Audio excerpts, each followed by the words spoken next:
Party. నీకో చట్టం, నాకో చట్టం, వాడికో చట్టం కాదు. పవన్ కళ్యాణ్ తప్పు చేసిన తలకాయ తీసేసే చట్టం. పవన్ కళ్యాణ్ తప్పు చేసినా కానీ తలకాయ తీసేసే చట్టం. ఆకాశం తాకే నీ ఆక్రందనలు మనసారా వినువారెవరు?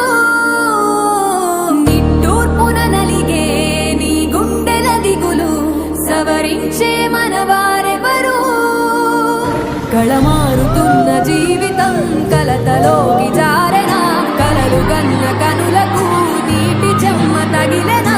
వెలుగురైన ప్రతిదినం చూపుతోన్న వేదన అందమైన బతుకున అలజడి చలరేగనా? ఏమిటి నీ పాపం, ఏమిటి నీ నేరం? చీకటి ముసిరిందే చిటికల్లోనా తీరదు నీ శోకం.